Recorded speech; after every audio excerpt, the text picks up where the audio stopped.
Hello friend, চলে এসেছি নতুন একটা ভিডিও নিতে। এই ভিডিওতে বলবো যে ম্যাডোস ফিল্মস ব্যানার থেকে আজকে একটা পোস্ট এসেছে, মানে একটা পোস্টার তারা রিলিজ করেছে। সেটা হচ্ছে মহা অবতার, মানে বিষ্ণু যে ষষ্ঠ অবতার পরশুরাম, সেই পরশুরামকে নিয়ে সিনেমা। এবং সেখানে দেখা যাবে আমাদের ভিকি কৌশলকে, ভিকি কৌশলকে পরশুরামের চরিত্রে দেখা যাবে।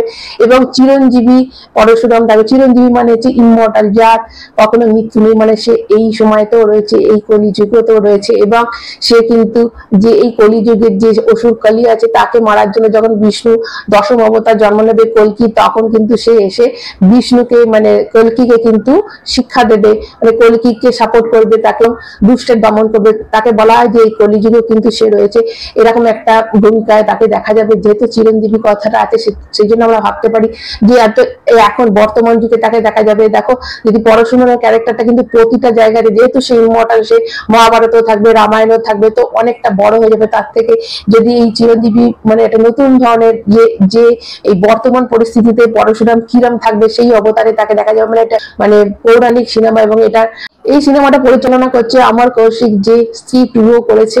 হ্যাঁ, যেটা 80 কোটি টাকার সিনেমা করে 850 কোটি টাকার মানে যে যারা প্রফিট পায়। তো দেখো, স্ত্রী যেখানে সবাই আশা করেছিল, সেখানে কিন্তু এই আমাদের ম্যাডোস যে প্রোডাকশন হাউস, সেটা কিন্তু দুটো এমন সিনেমা, মানে আজকে যেটা সেটা হচ্ছে পৌরাণিক, এর আগে হচ্ছে ঐতিহাসিক, যেটা হচ্ছে ছাবা, যেটা 6 ডিসেম্বর রিলিজ করার কথা, কিন্তু যেটা আমাদের পুষ্পার জন্য হয়তো পেছিয়ে যেতে পারে, কিন্তু তার এখনো কোনো আপডেট আসেনি। তো এইটা হচ্ছে ছত্রপতি সম্ভাজির ক্যারেক্টারটা করবে আমাদের ভিকি কৌশল। এবং এখানে কিন্তু রশ্মিকা বান্দানা এবং অক্ষয় খান্নাও এই সিনেমাটাতে থাকছে, এবং ওটাও কিন্তু অমর কৌশিক কিন্তু পরিচালনা করছে। তো এই সিনেমাটা শেষ হয়ে যাবার পর কিন্তু ভিকি কৌশল চেয়েছিল এমন একটা সিনেমা করতে, যেটাতে মানে একটু এরকম ধরনের সিনেমা, তো তাকে সঙ্গে সঙ্গে নিয়ে নেওয়া হয়েছে। এবং এই সিনেমার শুটিং শুরু হবে সামনে বছর নভেম্বর মাস থেকে, 2025 সালে নভেম্বর মাস থেকে। কেন, তার আগে লাভ অ্যান্ড ওয়ার আছে। এই লাভ অ্যান্ড ওয়ার কিন্তু শুটিং নেক্সট জানুয়ারি থেকে শুরু হবে। এবং ওই লাভ অ্যান্ড ওয়ার কিন্তু তোমাদের 2025 সালে ক্রিসমাসে রিলিজ করছে। এবং এই সিনেমাটা বলা হচ্ছে যে 2025 সালে নভেম্বরে এর শুটিং স্টার্ট হবে, এবং 2026 সালে ক্রিসমাসে কিন্তু এই সিনেমাটা রিলিজ করবে। মানে মহাবতার রিলিজ করছে 2026 সালে ক্রিসমাসে, এরকমটাই শোনা যাচ্ছে। ভিকি কৌশলের হাতে কিন্তু এখন পরপর শুধু এখন আসবে ছাওয়া, তারপর নেক্সট ইয়ার আসবে লাভ অ্যান্ড ওয়ার, যার শুটিং স্টার্ট হবে। তারপরে এই শুটিংটা শেষ হওয়ার পরে কিন্তু হাত দেবে আমাদের মহাবতার, এবং সেটাও কিন্তু ক্রিসমাসে আসছে।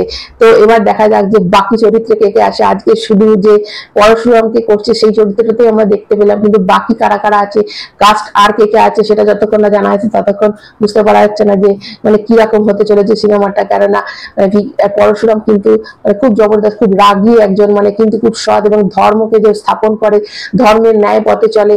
তো এই বছর দীনেশ ভীষণ কিন্তু এরকম একটা ধর্মের মানুষকে, যে ধর্ম প্রতিষ্ঠা করে, সেই মানুষকে নতুন রূপে মানে নতুন রূপে প্রেজেন্ট করবে সবার সামনে, এরকমটাই শোনা যাচ্ছে। তো এবার দেখা যাক যে আমাদের ভিকি কৌশল কেমন করে।